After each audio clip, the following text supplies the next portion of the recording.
Bos días, compañeros e compañeiras. Chámome Nora e vou vos falar de Santiago de Compostela. Santiago de Compostela está na provincia da Coruña e é a capital de Galicia. Santiago de Compostela foi declarada Patrimonial Cultural da Humanidade en 1975 pola UNESCO, pola súa beleza e polo seu monumental santuario apostólico, pola súa peregrinaxe do Camiño de Santiago. Esta é a súa bandeira e este é o seu escudo.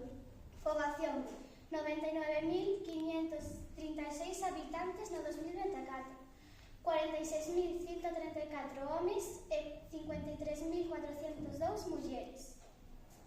Santiago de Compostela está entre dous montes, o Monte Pedroso e o Monte Viso, e ten un río Sar, que o seu afluente é Sarela. Lugares de interese: a Catedral de Santiago, que, como vedes, a seu alrededor teñen moitos monumentos. Logo podemos ir visitar o Monasterio de San Martín Pinario e a Cidade da Cultura de Galicia, que, como vedes, que fan moitos espectáculos. Logo podemos ir camiñar ao Parque da Alameda e ao Palacio de Rajoy e ao Palacio de San Fonseca. E para o Camiño de Santiago hai 5 rutas: Camiño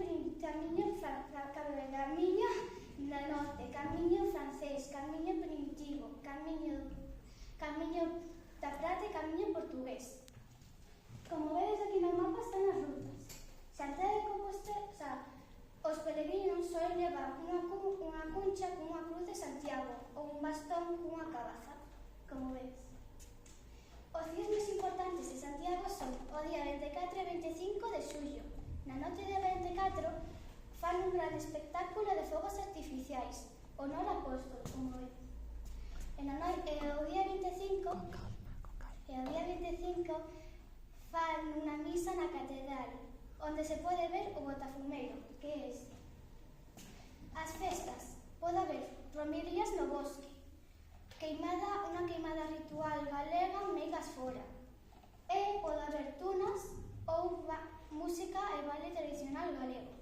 E hasta aquí a miña exposición. Espero que os gustase. Grazas.